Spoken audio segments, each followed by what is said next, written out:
നടത്തുന്നു. പ്രിയ സുഹൃത്തുക്കളെ, എൻ്റെ ഒരു ഗവേഷണ പ്രബന്ധത്തിൻ്റെ ഒരു ഭാഗമാണ് ഞാനിവിടെ അവതരിപ്പിക്കുന്നത്. ഇത് അവതരിപ്പിക്കാനുള്ളൊരു സാഹചര്യം ഒരുക്കിയത് ഗണേശ് മാഷാണ്. മാഷ് വിളിച്ചപ്പോൾ പറയുന്നത് ഉദ്ഘാടനം ചെയ്ത് നടന്നാൽ പോരാ, അക്കാദമികമായിട്ടുള്ള കാര്യങ്ങൾ കൂടെ ചെയ്യണമെന്നുള്ള മാഷിൻ്റെ ആ ഒരു സ്നേഹമാണ് ഈ ഒരു പ്രസന്റേഷനിലേക്ക് വന്നത്. ഒരു സന്തോഷാദ്യം തന്നെ പറയുകയാണ്. ഞാൻ 1946 നാവികരമേള നമുക്ക് എല്ലാവർക്കും അറിയാം. ഈ ദേശീയ തലത്തിൽ നടന്ന ഈ നാവികരമേളയെ നേരത്തെ പ്രധാന സൂചിപ്പിച്ച പോലെ പ്രാദേശിക തലത്തിൽ അതെങ്ങനെ നോക്കിക്കണ്ടു, അല്ല അതിനോട് എങ്ങനെയാണ് ഇവിടെയുള്ള പ്രാദേശിക തലത്തിലുള്ള അടിത്തട്ട് ജനത എങ്ങനെ പ്രതികരിച്ചു എന്നുള്ളതിലേക്കുള്ള ഒരു അന്വേഷണമാണ് എൻ്റെ ഈ ഒരു പ്രബന്ധം. നമുക്കറിയാം 1946 ഫെബ്രുവരി 18 ബോംബെയിൽ ഈ നാവികരമേള ആരംഭിച്ചത്. സുമിത് സർക്കാരിനെ പോലുള്ള ചരിത്രകാരന്മാർ ഇതിനെ 1905 റഷ്യയിൽ നടന്ന പോട്ടൻകിൻ വിപ്ലവ സമരവുമായിട്ടാണ് ഇതിനെ വിശേഷിപ്പിക്കുന്നത്. ഈ പോട്ടൻകിൻ ലഹളയെ കുറിച്ച് സെർജി ഐസൻസ്റ്റീൻ്റെ ഒരു പ്രശസ്തമായ സിനിമയുണ്ട്, ബാറ്റിൽഷിപ്പ് പോട്ടൻകിൻ എന്ന് പറഞ്ഞിട്ട് 1925 പുറത്തിറങ്ങിയ വളരെ ക്ലാസിക് ആയിട്ടുള്ള സിനിമയാണ്. ആ ഒരു സംഭവമായിട്ടാണ് 1946 നാവിക കലാപത്തെ സുമിത് സർക്കാരിനെ പോലുള്ള നമ്മുടെ ദേശീയ പ്രസ്ഥാനത്തിനെ കുറിച്ച് ഏറ്റവും പഠനം നടത്തിയ ചരിത്രകാരന്മാർ വിശേഷിപ്പിച്ചിരിക്കുന്നത്. അതിൽ നിന്ന് തന്നെ ഈ ഒരു റോയൽ ഇന്ത്യൻ നാവി മ്യൂട്ടിനി എന്ന് വിശേഷിപ്പിക്കപ്പെടുന്ന ഈ ഒരു സംഭവത്തിന്റെ പ്രാധാന്യം നമുക്ക് മനസ്സിലാക്കാവുന്നതാണ്. അപ്പൊ ഞാനിതിൽ റോയൽ മ്യൂട്ടിനി എന്ന വാക്ക് ഉപയോഗിക്കുന്നത് കൊണ്ട് അത് കൊളോണിയൽ ചരിത്രകാരന്മാർ അല്ലെങ്കിൽ കൊളോണിയൽ ഡോക്യുമെന്റ്സിൽ മ്യൂട്ടിനി എന്ന് സ്വതവേ ഉപയോഗിക്കുന്നത് പ്രതിരോധ സേനയിലുള്ള സമരങ്ങളെ സൂചിപ്പിക്കാനായിട്ടാണ്. അപ്പൊ നമ്മുടെ ശിപ്പായികളാണ് നമുക്ക് ഉദാഹരണമായിട്ടുണ്ട്. പക്ഷെ ഞാനിവിടെ ആറയ്യയുടെ നാവികരകളാണ് ഉപയോഗിക്കുന്നത്. ആ ഒരു അർത്ഥത്തിലേ അല്ല, അതൊരു സമരം എന്നുള്ള അർത്ഥത്തിലാണ് എന്നുകൂടി ഞാൻ ആദ്യം തന്നെ പറയുകയാണ്. എൻ്റെ ഒരു PhD ഗവേഷണ പ്രബന്ധത്തിന് ഒരു വിമർശനം പറഞ്ഞതിൽ അതായിരുന്നു. നമ്മളത് സൂചിപ്പിച്ചിട്ടുണ്ടായിരുന്നു. കാരണം അതൊരു കോമൺ യൂസേജ് ആയിട്ടാണ് മ്യൂട്ടിനി എന്നുള്ള വാക്ക് ഉപയോഗിച്ചത്. പക്ഷെ മ്യൂട്ടിനി എന്നുള്ള കൊളോണിയൽ യൂസേജിന്റെ അർത്ഥത്തിലല്ല എന്നാണ് ഞാൻ പറയാൻ ശ്രമിക്കുന്നത്. ഈ ഒരു കലാപം അല്ലെങ്കിൽ ഈ ഒരു സമരം 1946 ഫെബ്രുവരി ബോംബെയിലാണ് ആരംഭിക്കുന്നത്. ബോംബെയിലെ HMIS തൽവാർ എന്നൊരു ഷിപ്പിലാണ്. HMI his majesty Indian ship.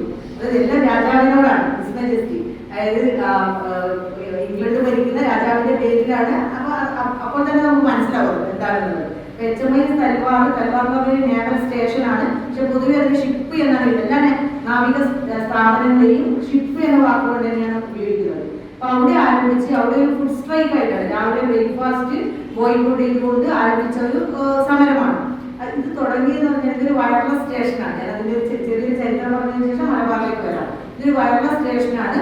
ഈ വയർലെസ് സ്റ്റേഷൻ തൽവാറിന്റെ വയർലെസ് സ്റ്റേഷനിൽ അവിടെ ഉണ്ടായിരുന്ന സിഗ്നൽമാൻമാർ, അതായത് റേറ്റിംഗ്സ് എന്നാണ് സൂചിപ്പിക്കുന്നത്. റേറ്റിംഗ്സ് എന്ന് പറഞ്ഞാൽ നാവിയിലെ നാവികസേനയിലെ ഏറ്റവും താഴേക്കിടയിലുള്ള ഓഫീസർമാരല്ലാത്ത സെയിലേഴ്സിനെ സൂചിപ്പിക്കാൻ ഉപയോഗിക്കുന്ന വാക്കാണ് റേറ്റിംഗ്സ്. ഈ റേറ്റിംഗ്സ് തുടങ്ങി വെച്ച ഒരു സമരമാണ് ഈ നാവിക കലാപം എന്ന് പറയുന്നത്. അതിന്റെ ഒരു പ്രധാന കാരണമായിട്ട് പറയുന്നത് അവർക്ക് അവിടെ അനുഭവപ്പെട്ടിരുന്ന റേഷ്യൽ ഡിസ്ക്രിമിനേഷൻ, ഫുഡിലുള്ള ഡിസ്ക്രിമിനേഷൻ. ഞാൻ അതിന്റെ വിശദാംശങ്ങളിലേക്ക് ഒന്നും പോകുന്നില്ല. പക്ഷെ അതിൽ ഒരു വലിയൊരു ഘടകമായിട്ടുള്ളത് ഒരു ദേശീയത എന്നുള്ളത്, നാഷണൽ കോൺഷ്യസ്നസ് എന്നുള്ളത് വലിയൊരു ഘടകമായിട്ട് ഈ കലാപത്തിൽ അല്ലെങ്കിൽ സമരത്തിൽ പ്രവർത്തിച്ചിരുന്നു എന്നുള്ളതാണ്. അതിനൊരു പ്രധാനപ്പെട്ട ഉദാഹരണമായിട്ട് ഞാൻ ഇതില് ഈ ഒരു കലാപത്തിന് പ്രാധാന്യമായിട്ട് ഞാൻ കണക്കാക്കുന്നത് ഏകദേശം 200ഓളം പേർ മലയാളികൾ ഈ കലാപത്തിൽ പങ്കെടുത്തിട്ടുണ്ട്, സമരത്തിൽ പങ്കെടുത്തിട്ടുണ്ട്. 200ഓളം പേര്. ഞാൻ അതിലൊരു 10-25 പേരെ പണ്ട് ഞാൻ സംസാരിച്ച് ആ രീതിയിലാണ് ഇത് ചാർട്ട് ചെയ്തിരിക്കുന്നത്. അപ്പം ഈ 200ഓളം മലയാളി സാന്നിധ്യമുണ്ട്. അത് കുറെ ഈ നമ്മുടെ മലയാള ഭാഗത്തുള്ള നാരായണ കിടാവ് അദ്ദേഹത്തിന് ചെന്ന് കണ്ടപ്പോൾ അദ്ദേഹം പറഞ്ഞത് അവര് ഞായറാഴ്ചകളിലൊക്കെ അവിടെ ചൗപ്പാത്തി കടപ്പുറത്ത്, ബോംബെയിലെ ചൗപ്പാത്തി കടപ്പുറത്ത് ഗാന്ധിയുടെയും സുഭാഷ് ചന്ദ്രബോസിന്റെയും ഒക്കെ പ്രസംഗങ്ങൾക്ക് പോകാറുണ്ടായിരുന്നു. അങ്ങനെയുള്ള ഒരു ദേശീയ വികാരം ഈ ഒരു റേറ്റിംഗ്സിന്റെ ഇടയിൽ ഉണ്ടായിരുന്നു. അതിന് പ്രധാനപ്പെട്ട കാരണം എന്ന് പറഞ്ഞത് വയർലെസ് സെക്ഷൻ അല്ലെങ്കിൽ സിഗ്നൽ സെക്ഷൻ എന്ന് പറയുന്നത് കുറച്ചുകൂടി വിദ്യാഭ്യാസമുള്ള വിഭാഗമാണ്.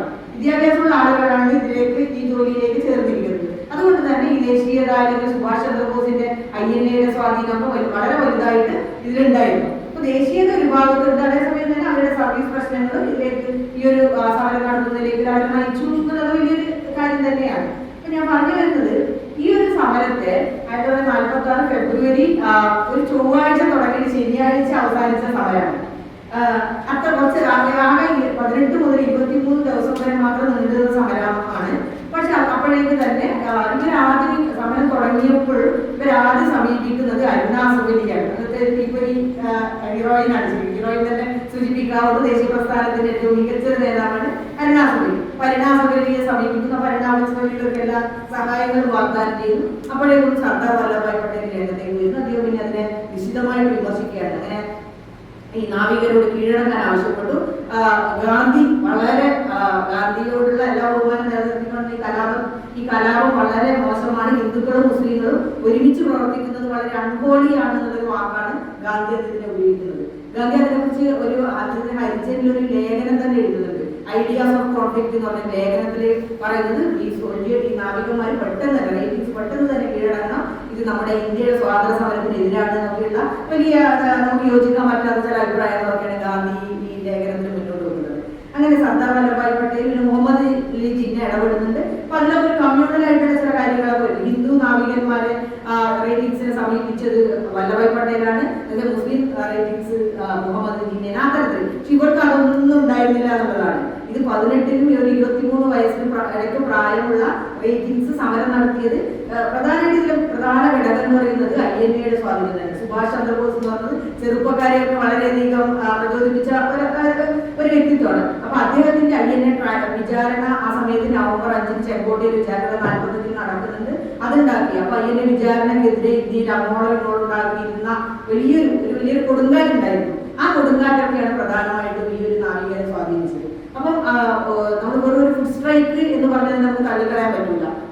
അതേസമയം തന്നെ അവരുടെ സർവീസ് പ്രശ്നങ്ങളുണ്ട്. അതുപോലെ തന്നെ ദേശീയ വികാരം വലിയൊരു ഘടകമായിട്ട് പ്രവർത്തിച്ചിരുന്നു എന്നുള്ളതാണ്. പക്ഷെ ഞാനതിന്റെ ഒരു ക്രോണോളജി പറയുന്നത് അത് ഈ 6 ദിവസം കഴിഞ്ഞപ്പോഴേക്കും സർദാർ വല്ലഭായ് പട്ടേലിന്റെയും മുഹമ്മദ് ജിന്നയുടെയും ഒക്കെ ആവശ്യപ്രകാരം റേറ്റിംഗ്സ് കീഴടങ്ങുകയാണ്. അപ്പോൾ കീഴടങ്ങിയപ്പോൾ അവരോട് പറയുന്നത് നിങ്ങൾക്ക് യാതൊരു പ്രതികാര നടപടികളും നിങ്ങൾക്കെതിരെ ഉണ്ടാവില്ല. പക്ഷെ സംഭവിച്ചത് നേരെ തിരിച്ചാണ്. ഇതിൽ പങ്കെടുത്ത ഭൂരിപക്ഷം പേരെയും പിരിച്ചുവിട്ടു. ഈ സമരത്തിൽ പങ്കെടുത്ത് അതിനോട് ആ സമയത്ത് ഉണ്ടായത് ഇന്ത്യയിലെ സിവിലിയൻസ് സാധാരണക്കാരെങ്ങനെയോട് ഇതിനോട് പ്രതികരിച്ചു എന്നുള്ള വലിയൊരു കാര്യം കൂടിയുണ്ട്. സാധാരണക്കാരെ ചെയ്തത് ഇത് 22-ാം തീയതി ഇന്ത്യയിൽ ആകമാന ഹർത്താലുകളും സമരങ്ങളും നടത്തപ്പെടുകയുണ്ടായി. അതിൽ കമ്മ്യൂണിസ്റ്റ് പാർട്ടിയുമാണ്, അന്നത്തെ അവിഭക്ത കമ്മ്യൂണിസ്റ്റ് പാർട്ടിയാണ്. മറ്റ് മുസ്ലിം ലീഗ്, ഇന്ത്യൻ നാഷണൽ കോൺഗ്രസ് ഒക്കെ ഈ സമരത്തിന് എതിർത്തപ്പോൾ അവിഭക്ത കമ്മ്യൂണിസ്റ്റ് പാർട്ടി അതിനോട് ഐക്യദാർഢ്യം പ്രകടിപ്പിക്കുകയും അവരുടെ നേതൃത്വത്തിൽ ഇന്ത്യ ഒട്ടാകെ ഹർത്താലുകളും സമരങ്ങളും നടക്കുകയാണ്. അത് ഫെബ്രുവരി 22-നാണ്. അപ്പൊ ഇന്ത്യ ഒട്ടാകെ അതിൽ ഏറ്റവും കൂടുതലായിട്ട് നടന്ന ഒരു പ്രദേശത്ത് ബോംബെയാണ്. അത് ഇൻഡസ്ട്രിയൽ ഏരിയകൾ. അതായത് ഇതിലെ പ്രധാനപ്പെട്ട തൊഴിൽ കേന്ദ്രങ്ങളിലൊക്കെ ഈ നാവികന്മാരുടെ അനുഭവം പ്രകടിപ്പിച്ചുകൊണ്ട് വലിയ സമരങ്ങൾ, ഹർത്താലുകൾ, പിക്കറ്റിങ്ങുകൾ എല്ലാം ആ ദിവസങ്ങളിൽ ഫെബ്രുവരി 22-ന് ഉണ്ടായി. അങ്ങനെ അതിനോടനുബന്ധിച്ച് വെടിവെപ്പ് ഉണ്ടായി. നമ്മൾ ബോംബെ വെടിവെപ്പ് എന്നൊക്കെ അറിയപ്പെടുന്നത്. ആ ബോംബെ വെടിവെപ്പിൽ 250ഓളം പേർ കൊല്ലപ്പെട്ടു. ഒരുപാട് പേർക്ക് 10,000-ത്തിനടുത്ത് ആളുകൾക്ക് പരിക്കേറ്റു. പിന്നെ അതിനെ തുടർന്ന് ഈ നാവികസേനയിൽ കീഴടങ്ങിയതിനെ തുടർന്ന് അവരെ ഏകദേശം മുഴുവൻ പേരെ പിരിച്ചുവിട്ടു. 20,000-ഓളം പേർക്ക് ജോലി നഷ്ടപ്പെട്ടു എന്നാണ് പറയുന്നത്. അതായത് അതുവരെ ഗവൺമെന്റ് വാഗ്ദാനം ചെയ്തതൊന്നും പാലിച്ചില്ല. ഇവരെയൊക്കെ ഒരു കലാപം കഴിഞ്ഞതിന് ഉടൻ തന്നെ ഇവരൊക്കെ പ്രത്യേക ക്യാമ്പിലേക്ക് കൊണ്ടുപോകണം. ഇലന്ത് ക്യാമ്പിലേക്ക് കൊണ്ടുപോകണം. ബോംബെയിൽ തന്നെ ഒരു പ്രത്യേക സ്ഥലമാണ്. അവിടെ കൊണ്ടുപോയിട്ട് അവിടുന്ന് കോർട്ട് മാർഷൽ ചെയ്ത് അവരെയൊക്കെ പിരിച്ചുവിട്ടു. അപ്പൊ പിരിച്ചുവിട്ടപ്പോൾ അവരെ സർവീസ് ബുക്കിൽ എഴുതിയത് ഇങ്ങനെ ഒരു കലാപം നടന്നു എന്നുള്ള കാര്യമേ പറയുന്നില്ല. അതിന് പകരമായിട്ട് ചില വാക്കുകളാണ്. 6 എണ്ണം കൂടിപ്പോയി, ഇനി ആൾ വേണ്ട, അതുകൊണ്ട് നിങ്ങളെ പിരിച്ചുവിടുന്നു. ആ രീതിയിലുള്ള ചില കാര്യങ്ങളാണ്. അല്ലെങ്കിൽ അൺഫിറ്റ് ഫോർ സർവീസ്, അങ്ങനെയുള്ള ചില കാരണങ്ങളാണ്. കലാപം എന്നുള്ളതിനെ പൂർണ്ണമായി നിരാകരിക്കുകയാണ്. ഒരു കലാപം നടന്നു ഇവർ പറയുന്നില്ല. അപ്പൊ അത്തരത്തിൽ നടന്ന ഒരു കലാപമാണിത്. അപ്പൊ ഞാനതിൽ 2 കാര്യങ്ങളാണ് പറഞ്ഞത്. ഈ ഒരു സമരം നടന്നു, അതിനോട് അനുഭാവം പ്രകടിപ്പിച്ചുകൊണ്ട് അതിനിടയിൽ ഒരു കാര്യം കൂടി ഉള്ളത്, ഈ സമരം ബോംബെയിലെ HMS തൽവാർ ആരംഭിച്ചപ്പോൾ പിറ്റേന്ന് തന്നെ ഇന്ത്യയിലെ മറ്റെല്ലാ നേവൽ സ്റ്റേഷൻ തുറമുഖങ്ങളിലും ഇതിനോട് അനുഭാവം പ്രകടിപ്പിച്ചുകൊണ്ട് സമരങ്ങൾ നടക്കുന്നുണ്ട്. അതിൽ ഏറ്റവും പ്രധാനം കറാച്ചിയാണ്. കറാച്ചി, കൽക്കട്ട, ഇവർ നമ്മുടെ കൊച്ചിയിൽ വരെ, കൊച്ചി വെണ്ടുരുത്തി, HMS വെണ്ടുരുത്തി എന്ന് പറഞ്ഞ ഷിപ്പിലാണ് ഈ കലാപം എല്ലാ ഇന്ത്യയിലെ എല്ലാ തുറമുഖങ്ങളിലും ഇതിനോട് അനുഭാവം പ്രകടിപ്പിച്ചുകൊണ്ട്, അതായത് ബോംബെയിൽ നടന്ന കലാപത്തിനോട് അനുഭാവം പ്രകടിപ്പിച്ചുകൊണ്ട് സമരങ്ങൾ എല്ലായിടത്തും നടന്നിട്ടുണ്ട്. അതിനോടൊപ്പം തന്നെ സിവിലിയൻസിന്റെ പാർട്ടിസിപ്പേഷനും അവരോട് സോളിഡാരിറ്റി മൂവ്മെന്റ്സ് ഇന്ത്യ മുഴുവൻ ഉണ്ടായിട്ടുണ്ട്. അതിനൊക്കെ ചുക്കാൻ പിടിച്ചത് കമ്മ്യൂണിസ്റ്റ് പാർട്ടിയാണ് എന്നുള്ളതാണ് ഒരു വസ്തുത. അപ്പൊ ഞാൻ പറയാൻ ശ്രമിക്കുന്ന ഒരു കാര്യം, ഇങ്ങനെ നടന്ന ഒരു കലാപത്തിനെ നമ്മുടെ ഒരു അക്കാദമിക ചരിത്രത്തിൽ തീരെ ഇടം കിട്ടിയില്ല എന്നുള്ളതാണ്. ഇതിനെക്കുറിച്ച് ഒരുപാട് പഠനങ്ങളുണ്ട്. ഇതിൽ ആദ്യത്തെ പഠനം സ്വാഭാവികമായിട്ട് വരുന്നത് നമ്മുടെ സാമാജിക ചരിത്രകാരന്മാരുടെ ഭാഗത്തു നിന്നാണ്. അതിൽ ഏറ്റവും പ്രധാനമായിട്ട് ഇങ്ങനെ മുഴുവനായിട്ട് പറയുന്നില്ല, അതിൽ ഒന്നായി എടുത്തു പറയേണ്ട ഒരു കാര്യം നിക്കോളാസ് മാൻസർഗിന്റെ ട്രാൻസ്ഫർ ഓഫ് പവർ എന്നുള്ള വോളിയമാണ്. അതിൽ 1942 മുതൽ 47 വരെയുള്ള ചരിത്രം പറയുന്ന ഒഫീഷ്യൽ ഡോക്യുമെന്റ്സ് ആണ്. ആ ഡോക്യുമെന്റ്സിൽ ഈ കലാപത്തിന് ഒരു ഫുഡ് സ്ട്രൈക്ക് എന്നുള്ള രീതിയിലാണ് അതിനെ സൂചിപ്പിക്കുന്നത്. കാരണം അവരതിന്റെ പ്രാധാന്യം, ഈ ഒരു കലാപം നമ്മുടെ ആധിപത്യത്തിനെതിരെ കലാപം നടന്നു എന്നുള്ളത് ഇവർക്ക് അംഗീകരിക്കാൻ കഴിയില്ല. അത് ഏത് കാലത്തും കൊളോണിയലിസം സാമ്രാജ്യത്വം ചെയ്തിരുന്ന ഒരു വലിയ ടൂൾ തന്നെയാണ്. അത് തന്നെയാണ് ഇവിടെയും പ്രയോഗിച്ചത്. മാൻസർഗിന്റെ ഈ 7 വോളിയത്തിലും കലാപത്തിനെ കുറിച്ച് യാതൊരു പരാമർശമില്ല. ചെറുതായിട്ട് ഒരു ഫുഡ് സ്ട്രൈക്ക് സെയിലേഴ്സ് ചെയ്തു എന്നുള്ള രീതിയിൽ ഒന്ന് പറയുന്നത്. പിന്നെ ഒന്നുള്ളത് പെൻഡറൽ 3 എഡിറ്റഡ് വർക്കുണ്ട് വെയ്വലിനെ കുറിച്ച്. വെയ്വലിന്റെ വൈസ്രോയിയാണെന്ന് പറഞ്ഞ് അതിലും ഇതേ രീതിയിലുള്ള കാഴ്ചപ്പാടാണ് അവർ ഫോളോ ചെയ്തത്. അതിനുശേഷം വരുന്ന നാഷണലിസ്റ്റ്, ഞാൻ അതിന്റെ ഓർഡർ പറയാൻ വേണ്ടി പറയുകയാണ്. ദേശീയ ചരിത്രകാരന്മാരിൽ അതിൽ നമ്മുടെ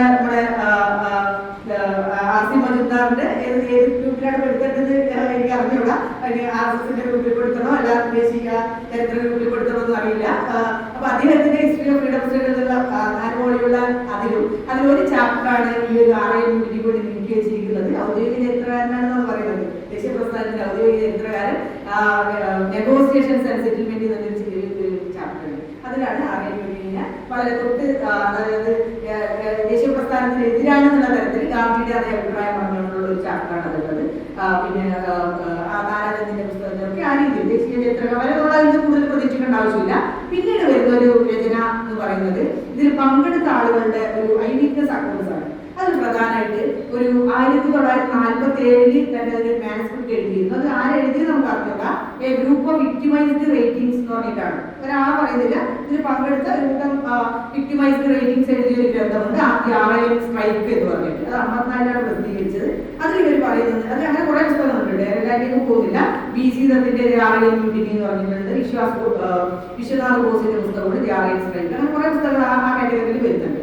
ആ പുസ്തകങ്ങളിലൊക്കെ അവർ പറയുന്നത് വെച്ചാൽ 1945 യുദ്ധം കഴിഞ്ഞതിന് ശേഷമുള്ള ഒരു പോസ്റ്റ് വാർ പീരീഡിൽ ഈ ഒരു കലാപം കൊണ്ടാണ്, RIM മ്യൂട്ടിനി കൊണ്ടാണ് ഇന്ത്യക്ക് സ്വാതന്ത്ര്യം നേടിയതെന്നുള്ള വലിയ അവകാശവാദമാണ്. അവർ സ്വാഭാവികമായിട്ട് നടത്തുന്ന ഒരു എക്സാജറേഷൻ ഉണ്ടാവുമല്ലോ, അതാണ് ഇവിടെ നടക്കുന്നത് ഈ ഐ വിറ്റ്നസ് അക്കൗണ്ട്സിൽ. പിന്നീട് വരുന്നതാണ് നമ്മുടെ അക്കാദമിക് റൈറ്റിംഗ്സിൽ പ്രധാനമായിട്ട് ലെഫ്റ്റിസ്റ്റ് ഹിസ്റ്റോറിയൻസിന്റെ കോൺട്രിബ്യൂഷൻ ആണ്. അത് ഏറ്റവും എടുത്തു പറയേണ്ടത് സുനിൽ സർക്കാരാണ്. അദ്ദേഹത്തിന്റെ popular movements and national leadership എന്നുള്ള 1945-47 ഗ്രന്ഥത്തിലാണ് ഈ പുസ്തകം ഈ RIM മ്യൂട്ടിനെ വളരെ വിശദമായിട്ട് തന്നെ വിശകലനം ചെയ്യുന്നുണ്ട്. അദ്ദേഹം ഇതിനെ വിശേഷിപ്പിക്കുന്നത് ഒരു മാസ് സ്ട്രഗിൾ ആണെന്നാണ്. ഇതൊരു വലിയ 1940 പോസ്റ്റ് വാർ പീരീഡിൽ നടന്ന ഇന്ത്യയുടെ സ്വാതന്ത്ര്യത്തിലേക്ക് നയിച്ചതിൽ പ്രധാനപ്പെട്ട ഒരു മാസ് സ്ട്രഗിളാണ് RIM മ്യൂട്ടിനി എന്നുള്ള വലിയൊരു വാദമാണ് സുനിൽ സർക്കാർ. അതാണ് ഏറ്റവും ഓതന്റിക് ആയിട്ട് അഭിപ്രായം. ബിപിൻ ചന്ദ്രയും അദ്ദേഹത്തിന്റെ ഇന്ത്യ സ്ട്രഗിൾ ഫോർ ഇൻഡിപെൻഡൻസ് ഇതേ വാദം തന്നെയാണ്. One of the mass struggles in India which eastern our independence എന്നുള്ള വാദമാണ് അദ്ദേഹം ഉന്നയിക്കുന്നത്, ഇന്ത്യയുടെ സ്വാതന്ത്ര്യത്തിന് ത്വരിതപ്പെടുത്തിയത്. ഞാൻ ഒരു കാറ്റഗറിയിൽ പറയാനുള്ള ഒരു പേര് കൂടി, സുജേത മഹാജന്റെ, നമുക്ക് എല്ലാവരും പറയുന്നത് independence and partition, erosion of colonial power in India എന്നുള്ള അവരുടെ പുസ്തകത്തിൽ. അതിൽ അവർ പറയുന്നത്, അവർ ഇതിനൊക്കെ വിമർശിച്ചുകൊണ്ട്, ഈ ഇമ്പീരിയലിസ്റ്റ് നാഷണലിസ്റ്റ് സ്ട്രാൻസിനെയൊക്കെ വിമർശിച്ചുകൊണ്ട് അവർ പറയുന്നത് ഇന്ത്യയുടെ സ്വാതന്ത്ര്യത്തിനെ ത്വരിതപ്പെടുത്തിയതിൽ വലിയ പങ്ക് വഹിച്ചൊരു കലാപം, ഒരു സമരമാണ് RIM മ്യൂട്ടിനി എന്നുള്ള അഭിപ്രായമാണ്. പിന്നെ അതിനോടനുബന്ധിച്ച് ഒരുപാട് ചെറിയ പഠനങ്ങളൊക്കെ വന്നിട്ടുണ്ട്. പക്ഷെ നമ്മൾ സുജേത മഹാജൻ പറഞ്ഞ അഭിപ്രായത്തോടാണ് എപ്പോഴും നമ്മൾ ചേർന്ന് നിൽക്കുന്നത്.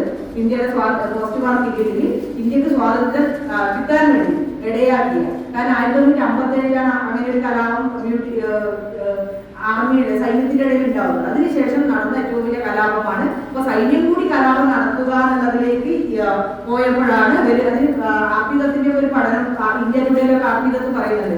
ഫെബ്രുവരി 18-നാണ് ശരിക്കും കലാപം തുടങ്ങുന്നത്, RIM മ്യൂട്ടിനി തുടങ്ങുന്നത്. ഫെബ്രുവരി 19-ന് തന്നെ അവരെന്ത് പ്രഖ്യാപിക്കുകയാണ്, ക്യാബിനറ്റ് ഡിവിഷൻ പ്രഖ്യാപിച്ചു. അപ്പോൾ ട്രാൻസ്ഫർ ഓഫ് പവർ എന്നുള്ളതിലേക്ക് എത്തിക്കാൻ വേണ്ടി പെട്ടെന്ന് ഇടയാക്കിയ കാരണം തന്നെ നമ്മുടെ RIM മ്യൂട്ടിനിയാണെന്നുള്ള വളരെ ഓതന്റിക് ആയിട്ടുള്ള പഠനങ്ങൾ വന്നിട്ടുണ്ടെന്നാണ് ഞാൻ പറയാൻ ശ്രമിക്കുന്നത്. അപ്പൊ ഞാൻ ഇതിന്റെ ദേശീയ തലത്തിൽ നമ്മൾ ഉള്ള പഠനങ്ങളാണ്. പേരുണ്ട് നമ്മുടെ കോഴിക്കോട് ജില്ലയിൽ നിന്ന് തന്നെ 50 പേരുണ്ട്. 50 പേര് ഇതിൽ പങ്കെടുത്തിട്ടുണ്ട്. അതിൽ ഞാനൊരു 10-12 പേരെ ഞാൻ കണ്ടിട്ടുണ്ട്. ഇപ്പൊ ജീവിച്ചിരിക്കാൻ സാധിക്കില്ല, ഏകദേശം എല്ലാവരും മരിച്ചുപോയി. കാരണം അവരുടെ ഒരു സംഘടനയൊക്കെ ഉണ്ട്, RIM മ്യൂട്ടിനേഴ്സ് അസോസിയേഷൻ എന്ന് പറഞ്ഞ് നല്ല സംഘടന പ്രവർത്തിക്കുന്നുണ്ട്. അപ്പൊ ഇതിൽ പറയുന്നത് ഞാൻ ഇവരെ ഓരോ കുറച്ചു നേരം കണ്ട് സംസാരിച്ചപ്പോൾ അവർ പറഞ്ഞ കാര്യം എന്ന് പറയുന്നത്, ഈ ദേശീയത എന്നല്ല, ഇവരൊന്നും ഈ നാവിയിൽ ചേരാനിടയാക്കിയ ദേശീയതയോ അല്ലെങ്കിൽ നാഷണൽ കോൺഷ്യസ്നസോ അങ്ങനത്തെ യാതൊരു കാര്യമില്ല. എല്ലാവരും അന്നത്തെ ഒരു ദാരിദ്ര്യം കൊണ്ടാണ് പട്ടാളത്തിലോ നാവിയിലൊക്കെ ചെയ്യുന്നത്. അപ്പൊ അതിന് പ്രധാനികൾ ഇത് പങ്കെടുത്ത അല്ലെങ്കിൽ നാവിയിൽ ചേർന്ന ഒരു പ്രധാനികളൊക്കെ ഉള്ള സ്ഥലം നമ്മൾ നോക്കിയാൽ അറിയാം. എല്ലാവരും ഈ ഒരു ക്രിസ്ത്യൻ കോളേജിന്റെ പരിസരത്ത്, അങ്ങനെ ഇവിടെയുള്ള കക്കോടി ഭാഗത്ത്, നല്ലളം ഭാഗത്ത്, പൊക്കുന്ന് ഭാഗത്ത്, അങ്ങനെയുള്ള ഈ ഒരു നഗര കേന്ദ്രീകൃതമായിട്ടുള്ള ആളുകളാണ് ഇവിടെ ചേർന്നിട്ടുള്ളത്. കാരണം ഇതിൽ ഈ സെക്കൻഡ് വേൾഡ് വാർ ആരംഭിച്ചപ്പോൾ ഈ ആർമിയിലേക്ക് നാവിയിലേക്കൊക്കെ വലിയ തോതിൽ ആളുകൾ ആവശ്യമുണ്ട്, മാസ് റിക്രൂട്ട്മെന്റ് വേണം. അപ്പൊ അതിന് വേണ്ടി അതിന്റെ വിശദാംശങ്ങൾ അതിന്റെ വേറെ ആർട്ടിക്കിൾ ഉണ്ട്. അപ്പം ഈ മാസ് റിക്രൂട്ട്മെന്റിൽ ബ്രിട്ടീഷുകാർ പ്രധാനമായിട്ട് അവലംബിക്കുന്നത് റിക്രൂട്ട്മെന്റ് സെന്ററുകളായിട്ട് അവർ നിശ്ചയിച്ചിരുന്നത് അവിടെയുള്ള പ്രധാനപ്പെട്ട കോളേജുകളൊക്കെയാണ്. ഇങ്ങനെയാണ് ക്രിസ്ത്യൻ കോളേജിലൊക്കെ ഇതിന്റെ റിക്രൂട്ട്മെന്റ് സെന്റർ ആവുന്നത്. അപ്പൊ അവിടെ പഠിക്കുന്ന കുട്ടികളാണ് ഇതിലേക്ക് പോകുന്നത്.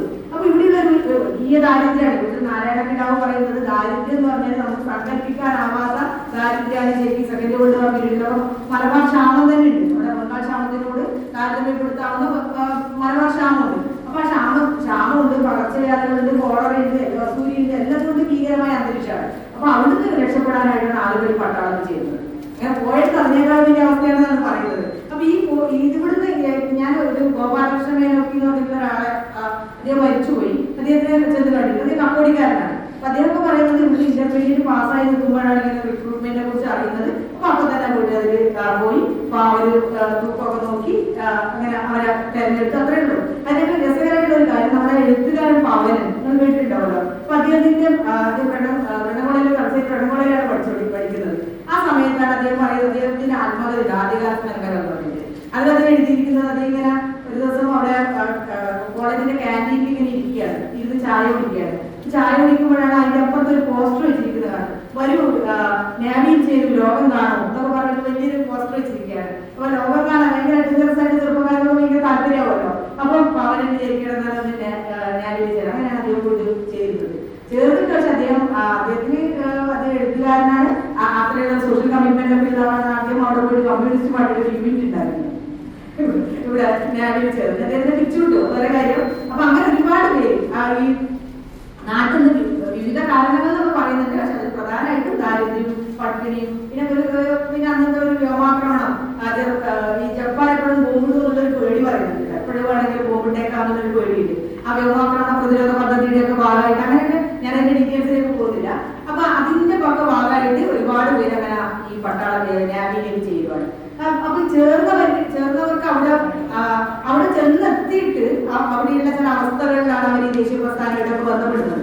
അല്ല അതിന് രസകരമായിട്ടുള്ള വേറൊരു കാര്യം എന്ന് പറഞ്ഞാൽ, ഇവരൊക്കെ ചേർന്നു കലാപത്തിൽ എല്ലാവരും പങ്കെടുത്തു, അവരും പങ്കെടുത്തു, അങ്ങനെ തിരിച്ചു വരുന്നു. അപ്പൊ തിരിച്ചു വന്നവർക്ക് ഇവിടുത്തെ ദേശീയ പ്രസ്ഥാനമായിട്ട് എന്തെങ്കിലും ഒരു ബന്ധം ഉണ്ടായിരുന്നു എന്നുള്ളത് അന്വേഷണം വേണ്ടേ?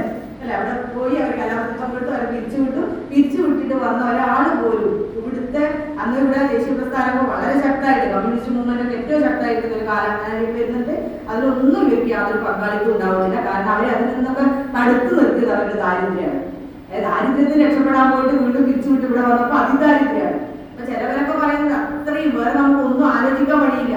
കൃഷ്ണപിള്ളാരുടെ പേരൊക്കെ ഒന്നൊക്കെ കേൾക്കുന്നുണ്ട്. പക്ഷെ കൃഷ്ണപിള്ളേരെ ബന്ധപ്പെടാനോ ഒന്നിനുള്ള നമുക്ക് അതിനുള്ള മാനസികാവസ്ഥയില്ല. കാരണം ഭക്ഷണം കഴിക്കണല്ലോ, കുട്ടികളെ പഠിപ്പിക്കണ്ടേ, ഒന്നിനുള്ള അവസ്ഥയില്ലാത്ത ഒരു സ്ഥിതിയായിരുന്നു അന്ന് ഉണ്ടായിരുന്നത്. പൊളിറ്റിക്സിൽ തിരിച്ചു വന്നിട്ട് ആ ഒരു അവസ്ഥയിൽ രക്ഷ നേടാൻ വേണ്ടി ഓരോരുത്തരും ചില ജോലികളിലൂടെ കൂലിപ്പണി, കുറെ കൂലിപ്പണിയൊക്കെ ചെയ്ത ആളുകൾ വന്നിട്ട് ഈ നാവിൽ നിന്ന് തിരിച്ചു വന്നതിന് ശേഷമുള്ള അവസ്ഥയാണ് പറയുന്നത്.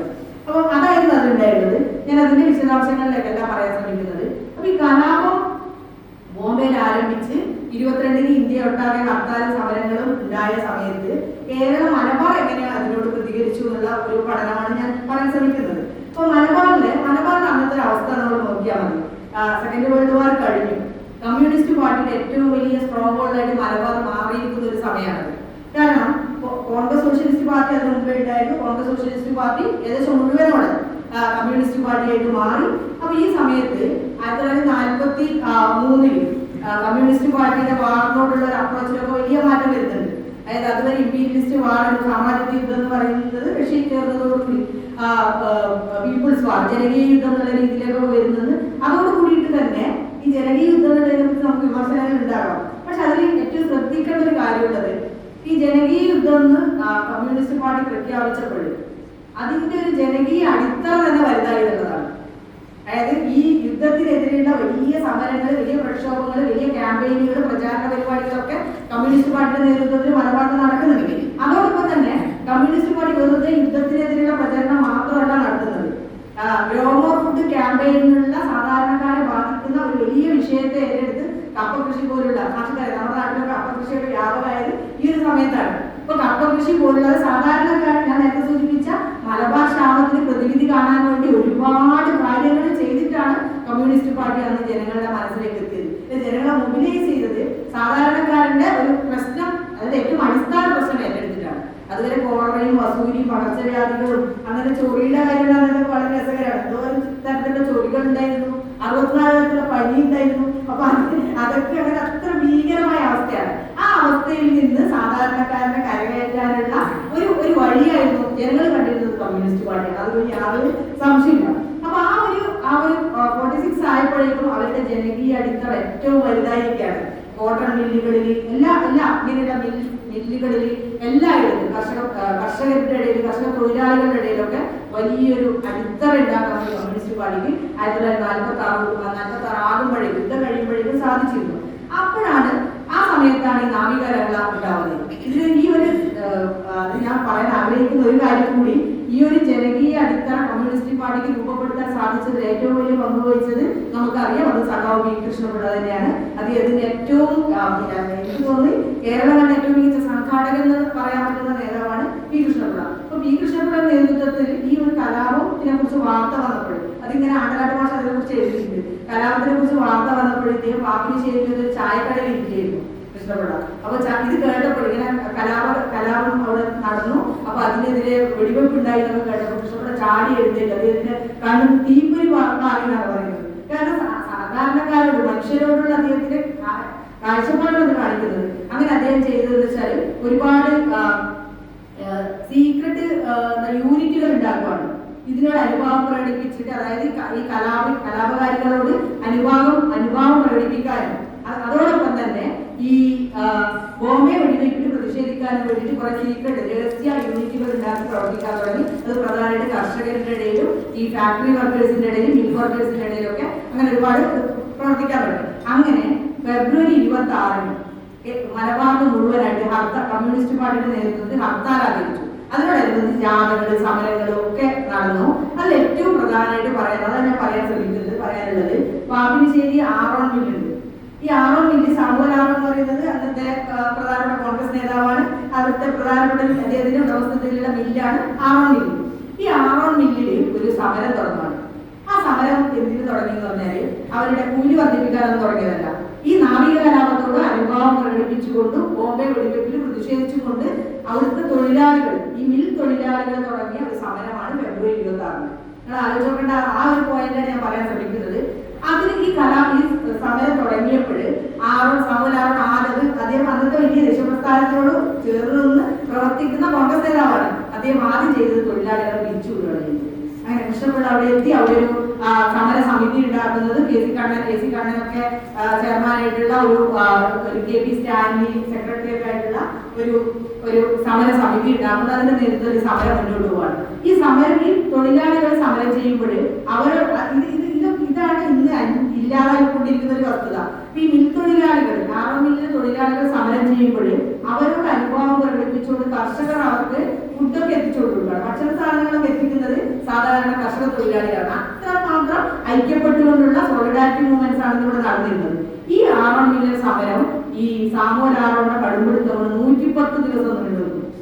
അവസാനം അതിന്റെ ഇടയിൽ ഇദ്ദേഹം കുറച്ചുപേരെ തിരിച്ചെടുത്തു, മാപ്പ് പറഞ്ഞവരെ തിരിച്ചെടുക്കുക എന്നൊക്കെ പറഞ്ഞ് സാധാരണ മുതലാളിമാർ ചെയ്യുന്ന ചില കാര്യങ്ങളൊക്കെ അവിടെ ചെയ്തു. അവസാനം 110 ദിവസം നീണ്ടതിന് ശേഷമാണ് ഈ ഒരു ആറോൺ മിൽ സമരം അവസാനിച്ചത്.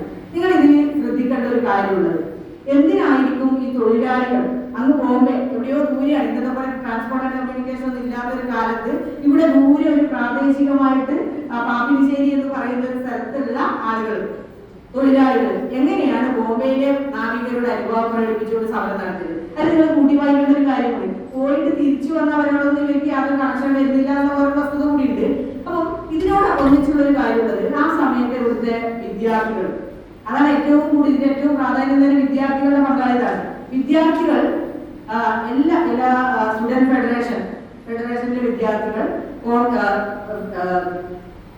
കോൺഗ്രസ് ഫെഡറേഷനിലെ കുട്ടികൾ, പിന്നെ മുസ്ലിം സ്റ്റുഡൻസ് ഫെഡറേഷനിലെ കുട്ടികൾ, അതായത് 3 സംഘടനയിലെയും വ്യത്യസ്ത സംഘടനയിലെയും വിദ്യാർത്ഥികൾ ഈ ഒരു നാവിക കലാപത്തോട് അനുഭാവം പ്രകടിപ്പിച്ചുകൊണ്ട് സമരം നടത്തുകയുണ്ടായി. അവരുടെ സമരങ്ങൾ സാധാരണ ഹർത്താൽ, സ്കൂളുകൾ ബഹിഷ്കരിക്കുക, അങ്ങനെയുള്ള ജാഥകൾ നടത്തുക, മുദ്രാവാക്യം വലിയ റോളുണ്ടായിരുന്നു ഇതിൽ. ഈ ഒരു സമരത്തിലൊക്കെ മുദ്രാവാക്യത്തിൽ നമ്മുടെ ഗോപാലകുട്ടി ഭാഷ ഒരു പഠനമുണ്ട്. മുദ്രാവാക്യങ്ങൾ എങ്ങനെയാണ് ഇതിൽ ഒരു പ്രസ്ഥാനത്തെ ശക്തിപ്പെടുത്തുന്നുള്ള, ദേശീയ പ്രസ്ഥാനത്തെ ശക്തിപ്പെടുത്തുന്നുള്ള അത്തരത്തിൽ വിദ്യാർത്ഥികളുടെ അവരിങ്ങനെ ഓരോ നമ്മുടെ ഇടവഴികളിലൂടെ മുദ്രാവാക്യം മുഴക്കിക്കൊണ്ട് നടന്നുപോയി എന്നാണ് പറയുന്നത്. ഇതിനെക്കുറിച്ച് അന്നത്തെ മാതൃഭൂമി പത്രവാർത്തയൊക്കെ പറയുന്നത് അങ്ങനെയാണ്.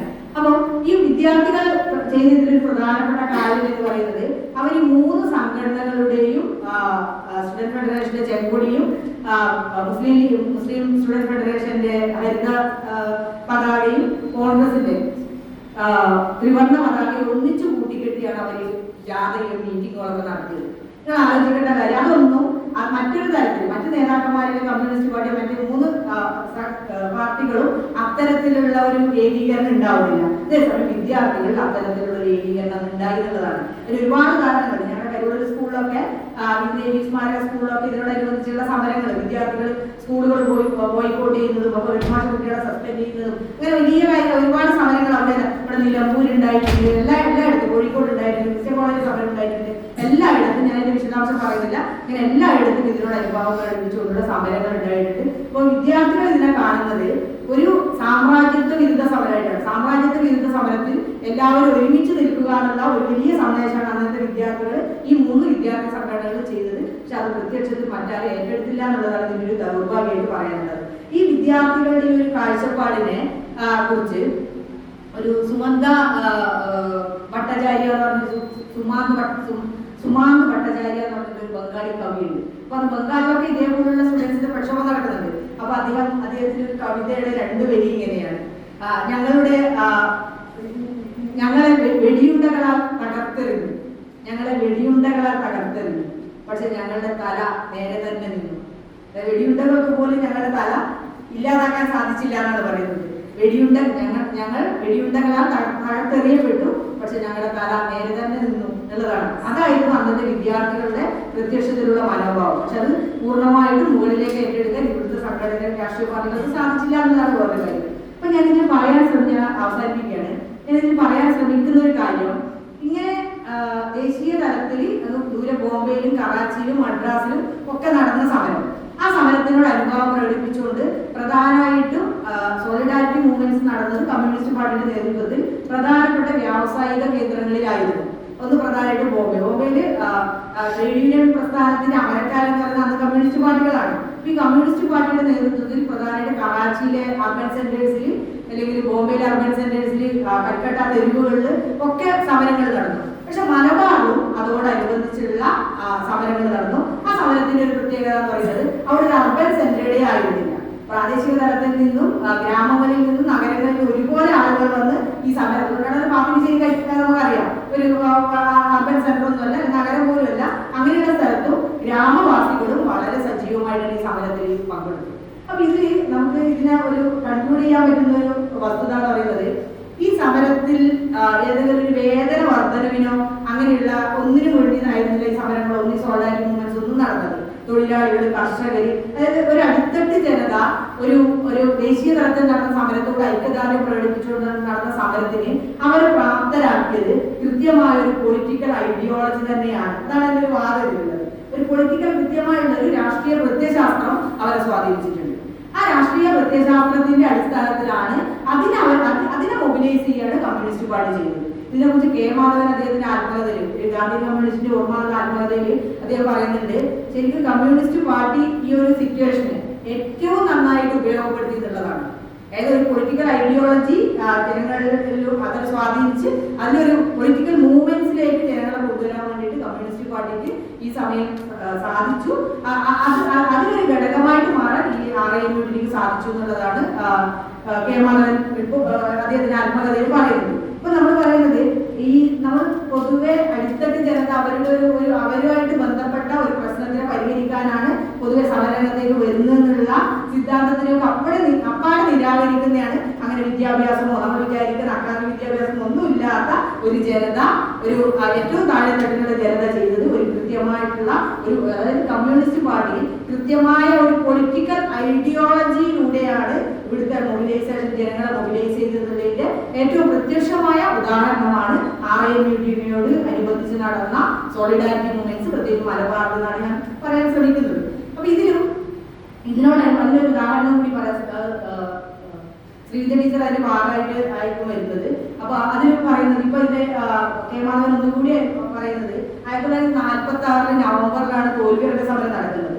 സ്ത്രീകളുടെ പങ്കാളിത്തത്തോടുകൂടി ഉത്തരമലബാറിൽ നടന്ന തോൽവിയുടെ സമരത്തിന് ഏറ്റവും കൂടുതൽ പ്രചോദിപ്പിച്ചത് യാറോമിൽ സമരമൊക്കെയാണ്.